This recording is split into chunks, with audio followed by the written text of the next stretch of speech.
Hello दोस्तों। ये कहानी है एक ऑटो ड्राइवर की जिसका नाम राजू है।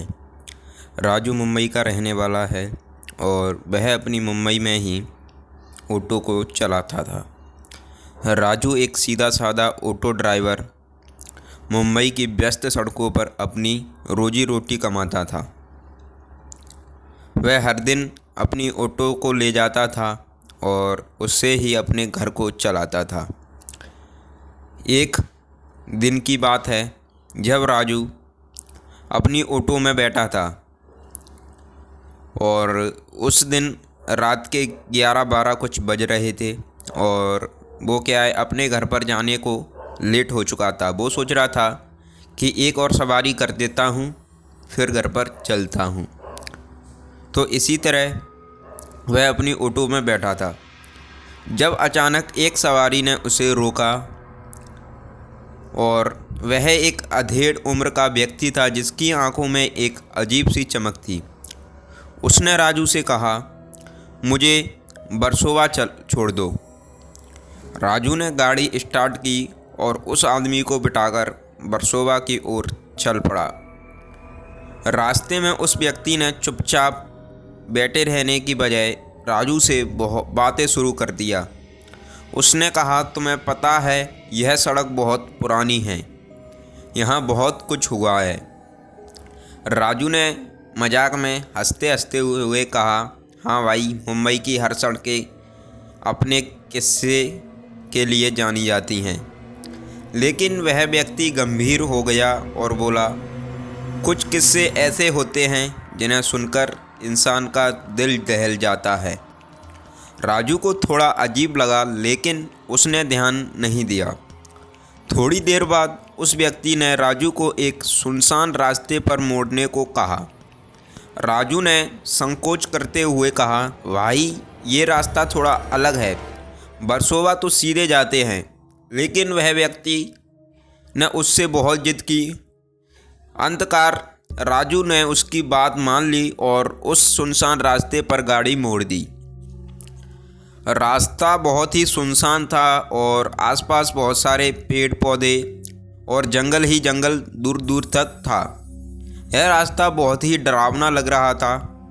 अचानक राजू को लगा कि गाड़ी का टायर पंचर हो गया है।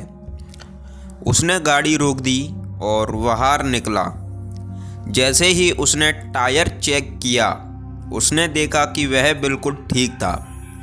राजू ने हैरान होकर चारों ओर देखा लेकिन कुछ समझ नहीं आया। जब वह वापस गाड़ी में बैठने गया तो देखा कि वही व्यक्ति गायब हो चुका है। राजू के दिल की धड़कन अब इतनी तेज हो गई थी कि उसके पसीने और दिल की धड़कन बहुत ही तेज हो चुकी थी। उसने इधर उधर देखा लेकिन वह व्यक्ति कहीं नहीं था। राजू को कुछ समझ नहीं आ रहा था कि भाई ये कहाँ गया। अब वो सोच में पड़ गया कि क्या करें। अचानक उसने देखा कि एक अंधेरे कोने में से वही व्यक्ति उसकी ओर बढ़ रहा है। राजू डर से कांपने लगा। वह व्यक्ति धीरे धीरे पास आकर बोला, तुम्हें पता है इस रास्ते पर कोई भी नहीं आता, यहाँ से जो भी गुजरता है वह कभी वापस नहीं जाता। राजू की सांसें इतनी तेज हो गई, उसने तेजी से गाड़ी स्टार्ट की और वापस भागने की कोशिश की लेकिन गाड़ी स्टार्ट ही नहीं हो रही थी। वह व्यक्ति बहुत जोर जोर से हंसने लगा और बोला, अब तुम्हारा अंत निश्चित है।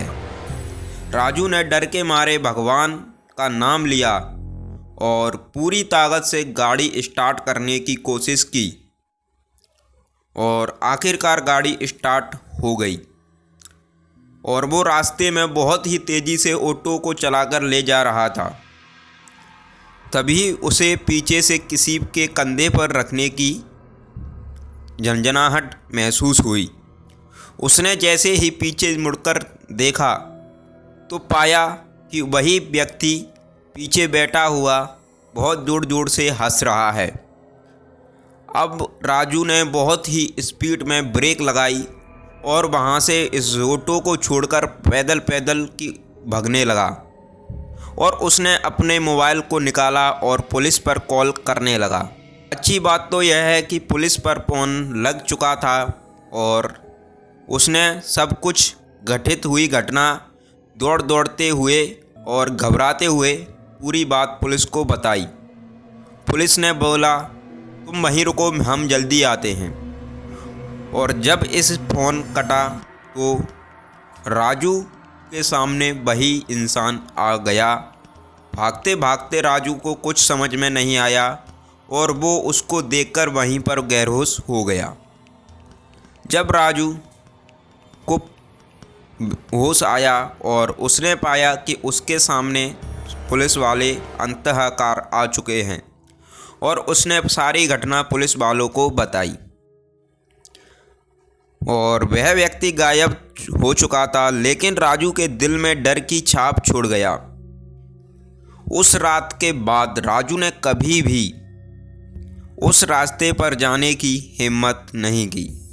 उसने अपने दोस्तों को भी उस खौफनाक सफ़र की कहानी सुनाई, लेकिन आज भी उसे यकीन नहीं होता कि वह सब सच था या सिर्फ एक भयानक सपना था।